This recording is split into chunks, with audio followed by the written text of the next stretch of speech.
I would normally search for Korea because my what is it called? My fuck, it's fucking hell. What is it called? My life is attached to it. What the that was so weird. I was getting confused. What the fuck was I talking about? But yeah, my life is attached to the whole situation for with Korea. But fuck it, I am not picking that option. So either we could talk to the dwarves, which we already did. So it's kind of pointless. I think I'm gonna join the dancers. Yeah, let's do that. It's not like every day that I have a chance to dance with a naked giantess, you think. You stroll out into the clearing, bobbing as you go. You then begin to dance a traditional drinking jig from your home city. The drinking jig is a series of intricate steps that repeat over and over, yet the more you drink, the more likely you will trip yourself up and fall on your face. It's actually more of a game than a dance, and you have practiced it countless times. You go through a first sequence, your toes sliding along your calf, clapping your hands and twirling around. The gas from the people in the crowd. That pixie is doing the sea hag jig. You hear one man say. A girl laughs in your mind. My father is pleased by this. You fall into a more normal improvisational dance to allow your dizziness to subside. When your world stops sinning, you find the giantess towering above. She's ignoring you. Gods be praised. She smells like flowers. Hell yeah. Perhaps she was perfumed before the ceremony. You spot the costumed, bull-headed priest of Nisa, who's gradually dancing his way in your direction. In your observation, Nisian priests will dance with anyone, and the raunchier the better. Scanning the crowd, watching nearby, you catch a familiar face, a petty face. It's Katrine, the merchant's wife. A pretty face, not petty face. Whom you met at the Green Dragon Inn. She's not dancing yet. You decide it's time you had a dance partner. Whom do you choose? Oh, this is going to be a difficult one. It's a priest of Nisa, though. It's not a priestess of Nisa.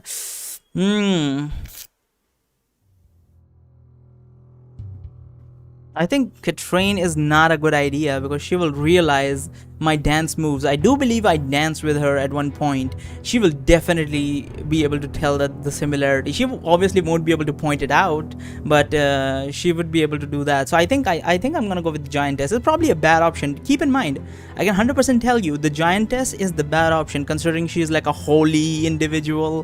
Who knows what sort of situation would end up with that? I might get hurt by the giantess, but sure. The giantess. Let's take the hand of the giantess. Wait, oof, that's a difficult one. She's ignoring us though. If we dance with giantess, it might be weird. I can't resist, man. As soon as I hear giantess, my mind just goes all over the place. Lady Dimitrescu has not helped at all, so I'm just gonna bite the bullet and go for the giantess. You came out here thinking that you would dance with the giantess, and by the gods you will.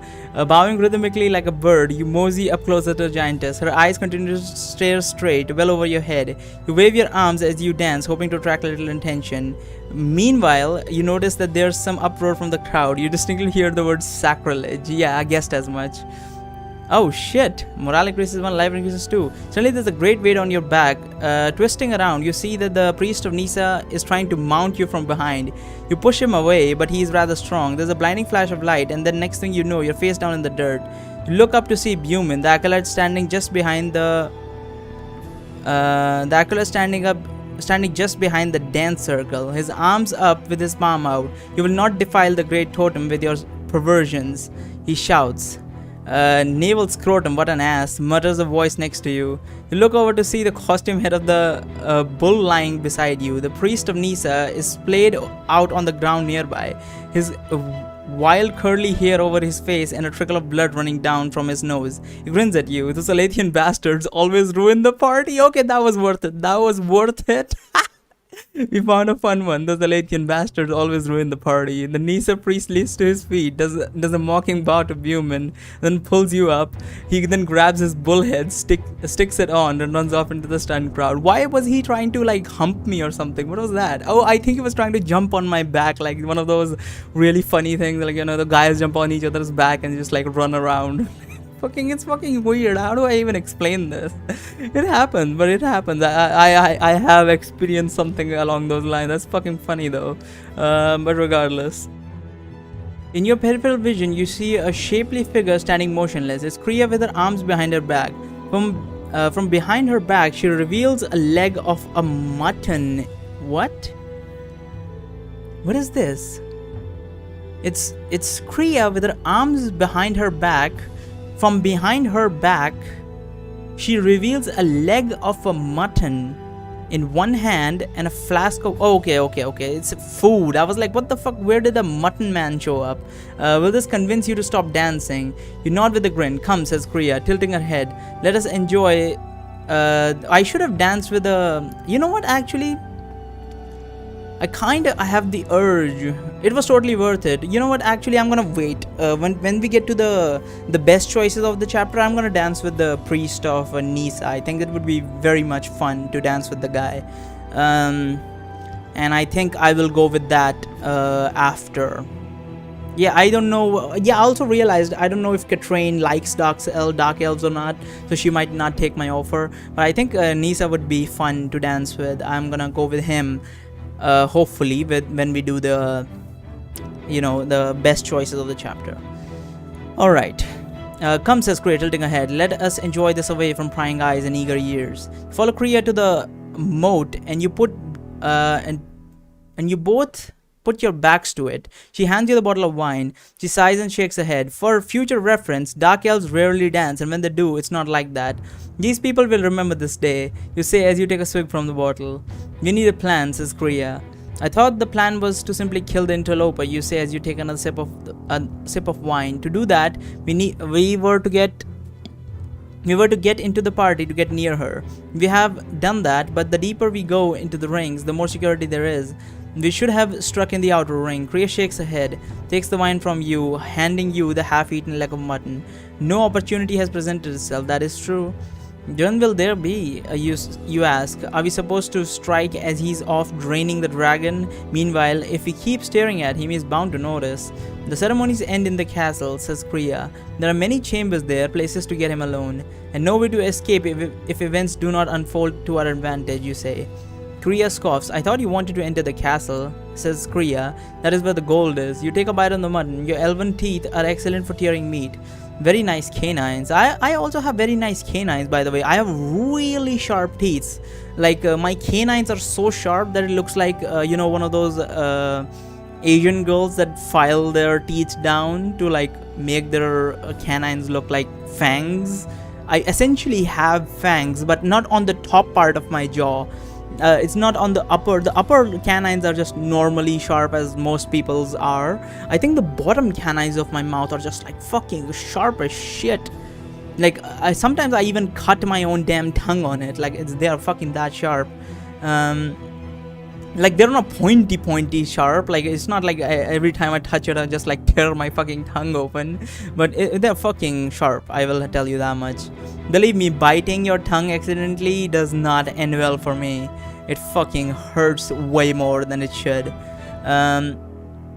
You pull the wine from Kriya, wash down the food. When you have swallowed, you say, there is opportunity and then there is stupidity. It sounded like a fine bit of adventure when you first proposed it, yet I did not realize how long the ceremony is. Our bone brow will be dead if we do not act. Patience, says Kriya. You hear that, Agra? Patience, you say in your mind. Do not drop our disguise. She does not answer. You check your arm, still pale and clad with leather straps. Good. It would be awful if she drops the disguise. I'm amazed that it's not consuming favor to keep the disguise up. As you wait, you and Kriya stay. I think this is the father giving us the power rather than Agra directly herself. That's why it's not consuming favor. As you wait, you and Kriya stay with the moat to your back to keep Bonebrow or anyone else from catching you by surprise again. You spot him from time to time, flanked by two guards, weaving through the crowd. Once you think he catches you staring, you look away. At one point, you also spot the acolyte Avis.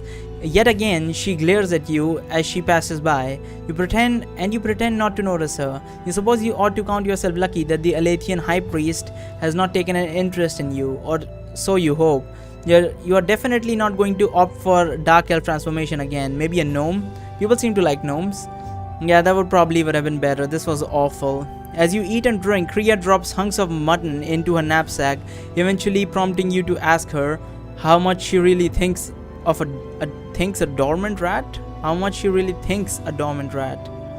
Thinks of a dormant rat, I think. One that appears very well nourished already needs to eat. He tells you that next time you can buy the mutton, which reminds you that you are completely without any coin of your own.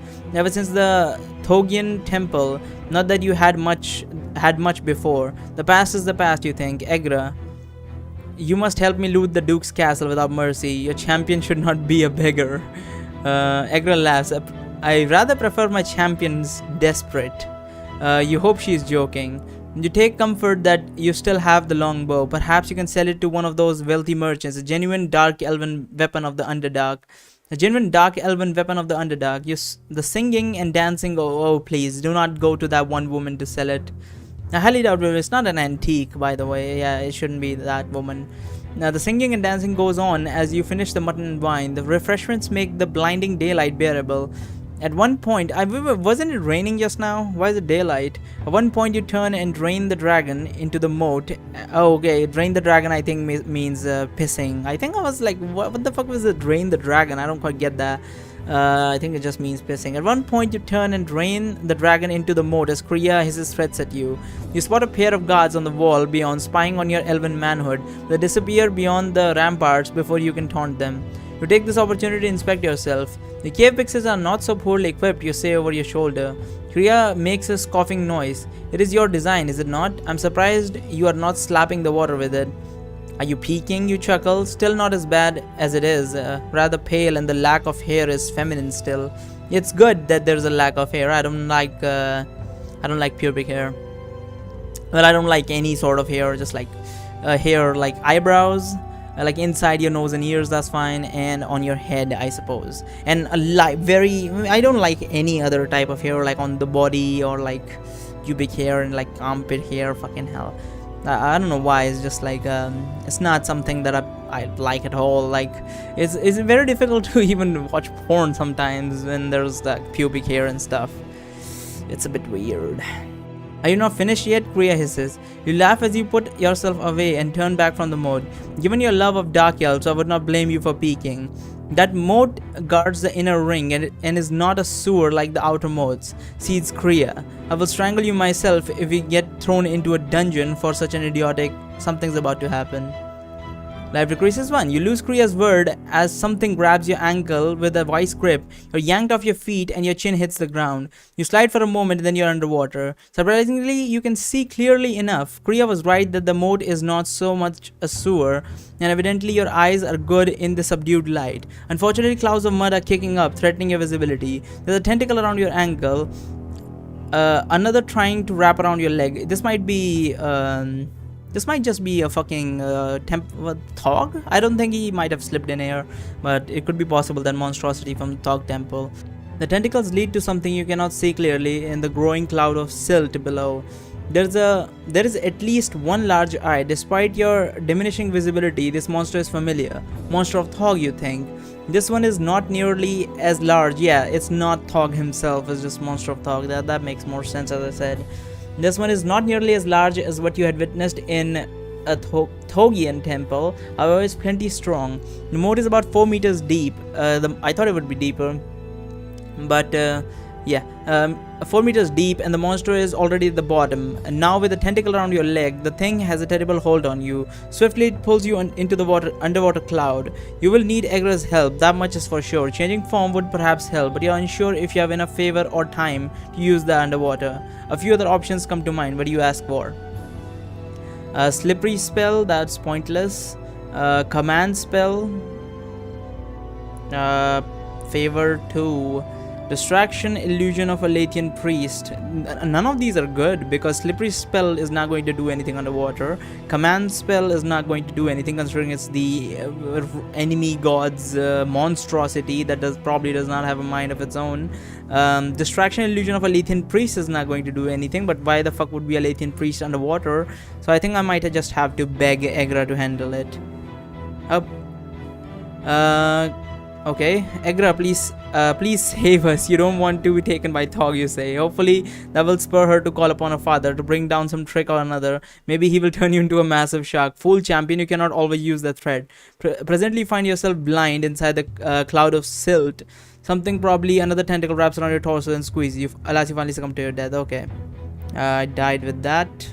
Let's do that over again and see what else should I use. Maybe distraction. Yeah, I think I'm gonna go for distraction illusion of a Lathian priest, because other than that I don't see any other option working.